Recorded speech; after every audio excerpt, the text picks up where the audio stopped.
Mohon untuk tidak disebutkan nama dan identitas siapapun dalam percakapan ini, karena percakapan ini saya naikkan dalam konten YouTube. Oke, siap insya Allah. Nah, gimana ini ceritanya kok serem? Ini Mas, melanjutkan yang saya ceritakan tadi. Saya kan awalnya nggak tahu apa-apa, nggak pernah dikirimi kabar atau rencana apapun, nggak tahu sama sekali. Nah, tahu-tahu seminggu yang lalu saya dikirimin video pembangunan BTS atau tower salah satu jaringan. Nah, saya kaget. Ternyata itu dekat sekali dengan rumah saya. Saya konfirmasi dengan suami saya, ini bagaimana? Kenapa terlalu dekat? Nah, terus suami saya bilang, awalnya rencana bukan di situ, tapi di sebelahnya lagi agak jauh, sebelah kiri rumah. Jaraknya mungkin ada kisaran 60 meter. Jadi suami saya sebagai saksi, dia mau bertanda tangan. Nah, setelah itu, yang bersangkutan tersebut tidak mengizinkan karena sesuatu hal. Akhirnya itu sebelum tanda tangan kontrak. Sebentar. Yang punya tanah yang pertama ya. Sebentar. Yang bersangkutan ini siapa? Pihak yang mau masang atau pihak sampean? Pihak yang punya tanah pertama. Itu kan pemasangan bukan di rumah saya, tapi di tetangga saya. Oh, tetangga. Terus? Ya. Nah, terus awalnya itu yang pertama itu jauh dari rumah saya, jarak 60 meteran tuh ada. Jadinya suami saya nggak apa-apa, maulah jadi saksi, nggak apa-apa. Karena itu katanya sih bantuan desa karena jaringan di desa tersebut kurang bagus gitu. Nah, terus yang pertama itu nggak jadi karena apa istilahnya itu kurang serp lah. Ya, wes gitu. Kurang tepat. Ya. Nggak tepat. Antara harga atau apalah. Siap. Dan lain-lain. Terus? Nah, itu di cancel di situ. Tapi karena pertama itu suami saya udah tanda tangan dan surat itu mungkin sudah diproses, sudah ke atas gitu. Nah, terus si pihak aparat atau apa gitu, aparat desa, dia musyawarah bagaimana biar ini nggak di cancel, biar jadi pembangunan BTS tersebut. Akhirnya musyawarah rembukan akhirnya tepat di sebelah rumah saya, tetangga saya itu. Nah, suami saya keberatan, loh tadinya bukan di sini, di sana gitu kan. Terus? Tapi di sana tuh nggak boleh. Nah, terus akhirnya jadi di sebelah rumah saya. Nah, sebelah rumah saya itu dia menyetujui dan mereka sudah musyawarah harga dan lain-lain. Tuh saya nggak tahu lah, suami saya juga nggak tahu itunya musyawarah itu, nggak tahu. Suami saya hanya seperti dipaksa gitu tanda tangan itu tadinya itu. Nah, untuk yang kontrak kedua ini yang tepatnya di sebelah rumah saya itu udah nggak tanda tangan lagi. Jadi ambil dari surat yang pertama tadi itu yang agak jauh dari rumah saya itu. Gitu. Jadi saya tuh dibilang nggak terima gitu, kayaknya saya ini harus gimana ya, saya harus pergi kemana, sedangkan suami saya itu nggak ada yang dukung kalau dia nggak setuju. Akhirnya saya ini marah, terusnya saya bilang itu kembalikan tuh uang saksi itu. Oh, ada uang saksi sejumlah sekian itu dikasih ke suami saya, udah dikembalikan. Saya ini pengen dapat wawasan dari Mas Sandro, kira-kira gimana saya biar saya ada bayangan saya harus lanjut atau saya harus terima, karena ini jaraknya terlalu dekat, antara 5 dengan 7 meter itu mungkin nggak sampai 10 meter gitu. Nah, saya lihat-lihat di informasi itu kan radiasinya itu yang berat dan itu kontrak 20 tahun kan terlalu panjang. Kalaupun saya harus pindah atau jual rumah saya, udah kondisi seperti itu udah dibangun, kayaknya udah mau kelar, kayaknya udah sulit lah. Kalau saya harus pindah, jual lokasi rumah saya itu, gimana itu?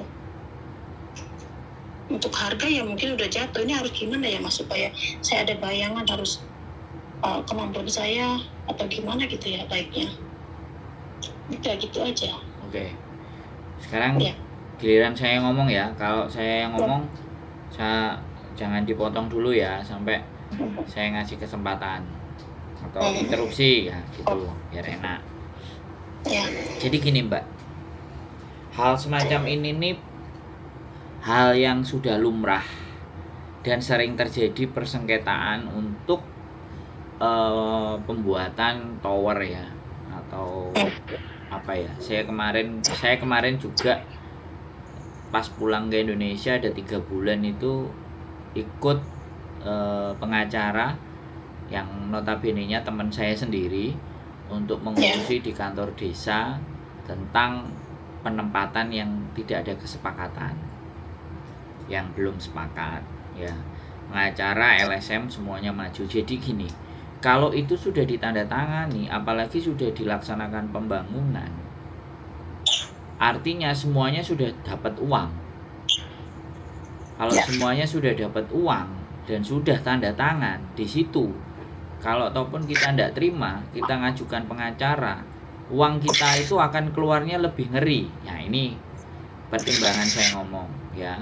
Tetapi kalau sekelompok yang di pinggir tower itu cari LSM, kemudian memviralkan ini atau memperkarakan dengan jumlah nggak cuma satu aja sampai yang nggak terima, tapi ada 5, 6 sampai 10 yang di sekitar itu. Nah, kok itu suara apa Mbak? Aduh, kok keruh. Ya. Rumah saya di itu di atas jalan. Ya, ini udah. Jadi maksud saya kalau bisa 10 atau 15 orang yang itu nggak puas, nah itu masih bisa main. Tapi kalau cuman 1, nah ini gitu loh Mbak. Kalau cuman 1 remuk. Nah sekarang apakah itu mengambil tanahnya sampean gitu. Kalau itu pun juga tidak mengambil tanahnya sampean, di bagian itu ada batasnya dan itu tidak nyentuh di tempatnya sampean, buaya tambah remuk kitanya. Bisa dipahami nggak maksud saya? Ya. Nah, 1 itu ya kan. Disengketakan itu bisa kalau banyak orang, ada yang ngomporin dan dianggap Pak Lurahnya tidak bijak, jadi nuntutnya ke Pak Lurah dulu. ART Pak Lurah. Nah, nek Pak Lurah sudah dibungkem juga, dia disuruh ngeredam masyarakatnya. Lah nek ngeredame siji loro kan oke. Ngeredam 10 kan yo kudune Pak Lurah harus menerjemahkan atau melindungi wargane dong, bener nggak? Ya, benar. Nah, logikanya seperti itu. Itu yang harus sampean make sure. Kecewa, sakit hati, tidak puas, menurut saya itu pasti akan sampean alami karena sampean tidak ada di rumah dan suami sampean sudah mengiyakan dan bertanda tangan. Itu sebuah kesepakatan yang setidaknya buat senjata mereka. Karena pemain tower ini bukan orang biasa pastinya. Sudah terbiasa dengan konflik-konflik seperti itu. Bahkan mereka bisa punya preman dan bisa juga backupnya pengacara. Jadi mereka double karena bisnisnya. Makanya bukan berarti kita nggak mau melawan, tapi kalau kita melawan ukurannya benar-benar waktunya akan panjang, melelahkan, makan biaya. Nah, makan biaya dan sampai nggak konsen jadinya. Hidupnya hanya perselisihan itu. Nah, itu untuk alternatif kalau sampean mau perang, artinya gak terima dengan kondisi yang ada di situ. Posisinya suami sampean kan sudah tanda tangan. Iya. Nah, nek suami sampean duwe bolo 15 atau 10 yang mau moroti tukang masange yo gak popo. Jadi biar mereka itu bungkem itu kan supaya damai. Damai itu pasti apa sih? Duit. Ya, duit. Nah, pasti ngasih duit. Ya, kita juga nggak ngerti apakah benar suami sampean hanya cuma menerima 300 atau siapa tahu suami sampean juga menerima 1,5, 2 juta apa 3 juta kan saya nggak tahu. Nah, makanya kan saya bilang kita sama-sama nggak tahu karena yang di rumah kan beliau. Ya. Nah, kita bukan suuzon, tapi sekali lagi mereka masang seperti itu mesti ada uang bungkam. Nah, bisa dilogika nggak penjelasan dari saya? Bukan berarti saya menyuruh kita diam saja atau nggak nyerang, bukan. Tapi kalau memang benar-benar mau nyerang itu harus jumlahnya banyak, pasukannya dan uangnya yang disiapkan juga lumayan kan kayak gitu. Ya, nanti kita bisa panggil pengacara, panggil LSM, dan orang-orang yang ada di sekitar situ yang menolak.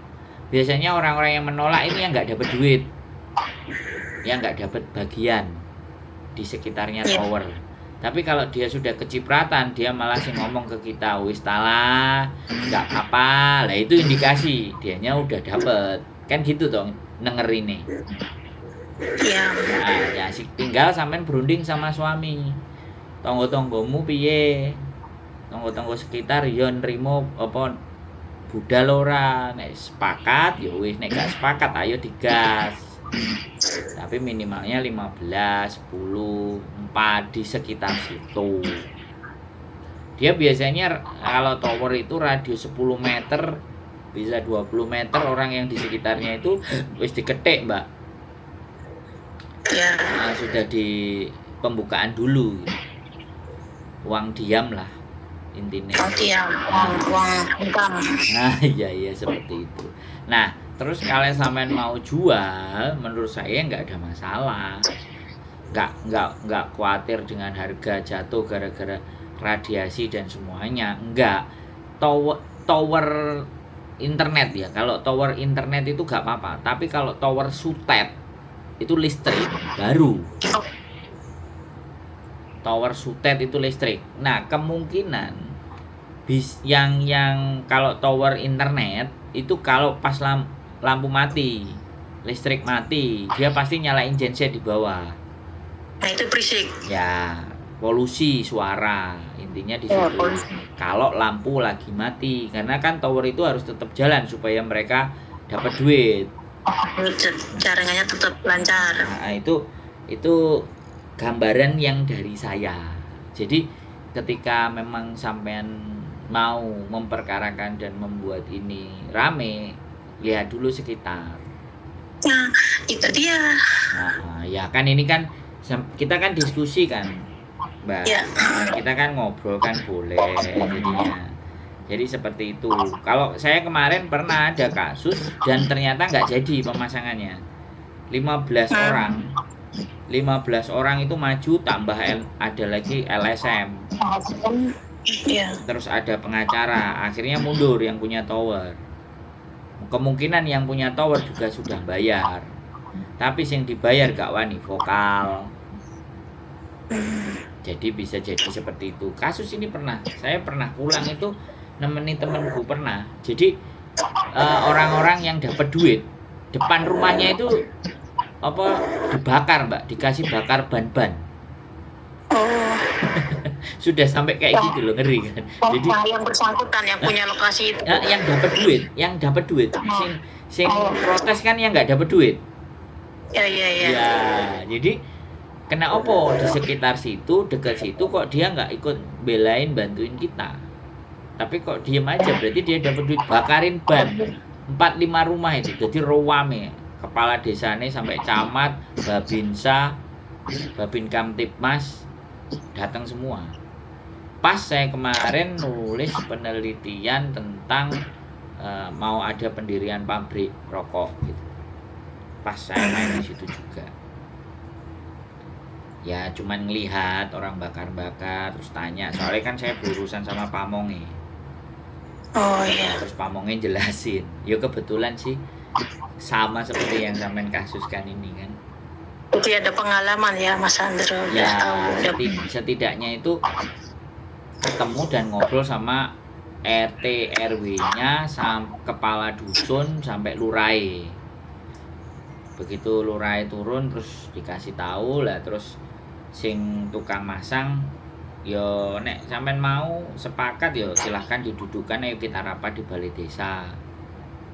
Bagaimana damainya gitu. Kalau enggak yo wis sampean akhirnya enggak jadi masang. Jadi sing nampani wis kadung seneng, sing nampani wis kadung oleh duit. Gitu. Jadi ramenya itu ada 4-5 rumah yang depan rumahnya itu dikasih ban dibakar, ditaruh depan rumahnya, kan ya bahaya toh, Mbak. Iya.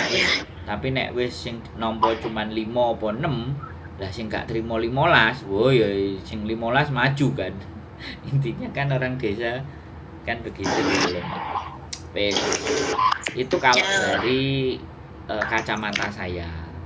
Tapi kalau towernya internet menurut saya nggak ada masalah. Tapi kalau towernya sutet listrik, nah tegangan baru itu benar bahaya. Kalau dilihat videonya sampean tadi, gak mungkin kalau sutet, soalnya bawah itu sudah rumah. Iya. Kalau sutet itu harus hampir 20-30 meter itu kosong. Sutet itu transmisi ya, apa cagake listrik gitu. Menara sutet ya, tapi itu kan menara tower internet. Internet jaringan. Nah, jaringan. Itu berarti tadi sampean kok ngisore ya kenceng internet ya. Nek bayari cocok ya. Itu aja sih, sinyalnya kenceng kuat. Paling itu aja. Wes sampean bisa dari apa yang kita diskusikan sudah bisa mengambil kesimpulan atau pandangan atau sudah Udah ada bayangannya tuh kayak gini, Mas Andra. Giliran saya pengen ngomong masalahnya itu yang dampak dirugikan itu hanya keluarga saya, sebabnya pas di sebelah kanan rumah saya. Nah, sedangkan yang di sebelah kiri itu termasuk aparat desa. Dia bekerja di kantor desa lah sebagai ajudan atau apanya gitulah, sekretaris, bukan sekretaris, bukan setinggi itu. Nah, dia itu yang bersemangat biar ada didirikan tower di situ, karena rumah di sekitar saya tuh memanjang gitu loh Mas Andro. Di belakangnya itu gunung, di depan sawah. Nah, jadi cuma di pinggir jalanan itu, jadi yang langsung kena itu, yang langsung nyata-nyata sakitnya tuh di rumah saya itu pas sebelahnya banget, dekat sekali, sedangkan tinggi tower 50 meter. Sebetulnya kalau saya dikasih tahu sebelumnya nggak begitu sakit, saya udah ancang-ancang, udah bagaimana lah. Ini tiba-tiba dikirim video kayak gitu, sesek napas saya langsung emosi saya. Kan suami sampean yang ada di rumah yang harus menginfokan, ya kan. Nenek sampean sama suaminya nggak menginfokan, ya bisa jadi pas wayai rapat-rapat ada dum-duman suaminya sampean juga dapat, tapi ngomongnya ke sampean cuma 300. Itu loh Mbak. Jadi sampean itu sama suaminya klop dulu. Sebenarnya apa yang terjadi? Kenapa kamu nggak jauh-jauh hari ngomong? Kok sampai di sini gitu kan ibaratnya. Nah ini loh teman-teman, kalau yang ada di Hong Kong terus urusan keluarga di Indonesia ini kadang-kadang mereka nggak ngasih tahu. Saya sangat sadar perasaan sampean. Tapi kalau sampean tetap pingin nanya, coba telepon ke sebelah pamonge ceritane iki piye. Soalnya otomatis nek sampean langsung bertanya kepada sebelah, dianggep lah bojomu perang ngandani awakmu, kan pasti omongnya kayak gitu. Suamimu nggak ngasih tahu ke kamu. Ya sampean bisa cross check. Lah iku lo kemarin sudah dum-duman sakmene lah, berarti persoalannya ada di mana? Sampean jadi ngerti kalau sampean kalau nelpon sama pamong. Iya, tapi suami saya udah ketemu sama itu aparat desa yang pas rumahnya di sebelah saya itu. Udah langsung di situ disaksikan anak saya, uangnya itu dikembalikan sejumlah 300 dan dia menerima dan mengiyakan nanti mau disampaikan kepada kepala desa, katanya begitu. Tapi kalau kitanya nggak jalan, nggak naik, ya udah disampaikan aja. Ya kan makanya nggak cuma satu orang. Harusnya ya. Iya, sampean kan pikirkan. Kalau cuma satu orang ya nggak begitu bermasalah, walaupun sebenarnya. Tapi sampean nyari dukungan dari tetangga kiri kanan minimal. Ayo kita cari uang, nah gitu boleh. Dukungannya. Ya sampean yang jadi supporter, bosnya supporter, artinya ya sampean posisi juga di Hong Kong. Nah anaknya sama suami yang di Indonesia bagaimana? Maju apa mundur? Apa piye kan kayak gitu tuh kondisinya. Saya udah info ke anak saya. Anak saya kan pernah kerja di Pemda gitu, Mas Andro, pas dia magang gitu. Nah terus dia ngasih tahu ke saya, nah kalau kita ujuk-ujuk komplain yang kayak gitu, itu tuh tower udah bisnis, orang-orang gede, dia udah punya ini. Kalau kita datang onyok-onyok, dibilangnya kita ini orang bodoh, katanya gitu. Anak saya tuh pernah terjadi kayak gitu. Nah, permainannya itu mereka lebih pintar, kata anak saya begitu. Jadi anak saya bilang, udah nggak, ngalah aja. Kita cuma satu, dia bilangnya gitu. Nggak ada yang dukung, mereka tuh pada seneng kayak gitu, dapat uang. Sedangkan suami saya, benar, kalau saya sih percaya mas, suami saya cuma dapat 300 ribu. Ya, suami saya nyesel banget ya. Dia merasa dibohongi karena awalnya bukan bangun di sebelah rumah itu, awalnya itu yang ditandatangani itu. Ya intinya kalau memang mau ngegas ya itu tadi caranya, kan sudah jelas saya sampaikan. Jadi biar kita itu tidak debat eyel-eyelan. Kalau memang maju ngegas ya itu tadi yang saya sampaikan, orangnya banyak, panggil LSM, ada pengacara, ya komplain, datang ke kantor lurah, bondong-bondong. Kalau cuman datang sendiri ya kitanya yang akan diredam sama lurahnya. Iya, kata anak saya gitu. Anak saya bilang gitu. Nanti kita bakal dikecam di desa itu, kata anak saya udah ngasih tahu.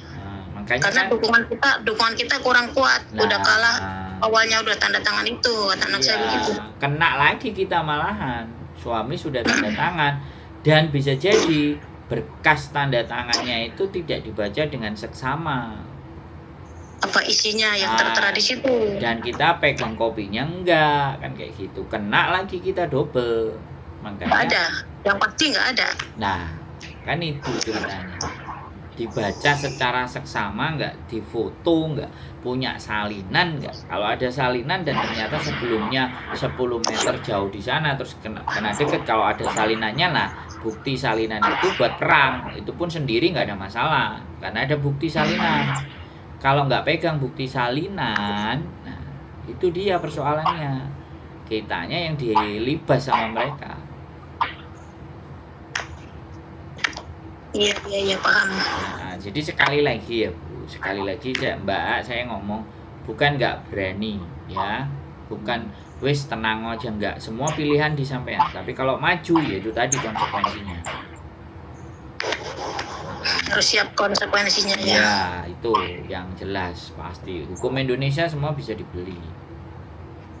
Ya paham. Nah, beda sama Hong Kong. Hong Kong walaupun TKW, walaupun PMI, selama dia bisa punya bukti, menang dia sama majikan. Sudah banyak terbukti kalau di Hong Kong. Tapi kalau di Indonesia saya kok ragu. Iya, makanya anak saya yang berpendidikan, dia malah pernah magang 2 tahun di Pemda itu. Kayak gitu bilangnya. Kan anak saya pernah dapat beasiswa itu loh Mas, kuliah di Jogja itu. Nah terus setelah selesai kuliah dia harus mengabdikan diri ke daerah asalnya. Jadi selama 2 tahun kerja di Pemda itu. Itu apa sih namanya? Ya OJT, on the job training, magang. Saya nggak tahu pastinya, kira-kira begitu. Iya begitu, bahasanya yang gampang aja.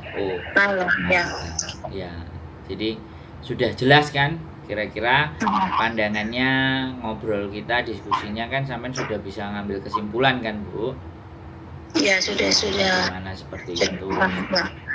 Terima kasih ya Mas Chandra. Ya pokoknya sehat selalu ya kan. Ada sesuatu jangan terlalu banter mikirnya. Ya sudah, didoain, disolawatin, diistighfari. Kalau terjadi bencana di situ, pasti mereka ada ganti rugi kok. Iya Mas, teman. Masa iya sih kita harus mikir ke situ. Namanya bencana kan apa tuh, iya, alam kan? Kita nggak ngerti.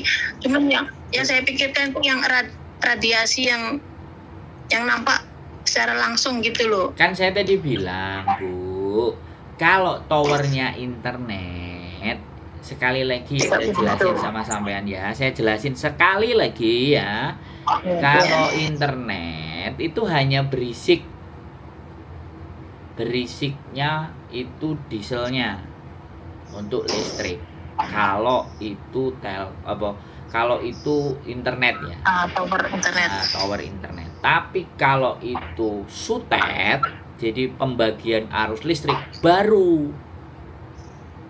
Mengkhawatirkan sangat ya. Ya, makanya kalau sampean masih belum jelas, tak ulangi lagi gitu loh. Sudah jelas. Nah, jadi makanya jangan maksud saya itu kekhawatirannya itu ya boleh. Jangan berlebihan.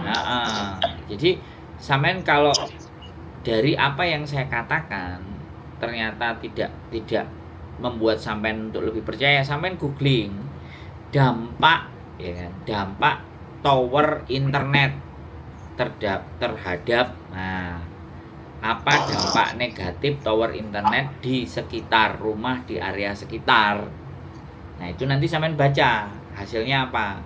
Terus dampak tower sutet atau pembagian arus listrik, misalnya percabangan atau kayak gitu, itu apa. Nah, dari situ kan sampean nanti akan oh ya gitu loh Mbak.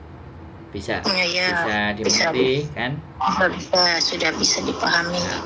Jadi seperti itu, nggak apa-apa. Wong namanya memang nggak diajak rembukan, kitanya juga nggak di rumah, tahu-tahu dikabari kayak gitu, yang cepat-cepat itu wajar menurut saya.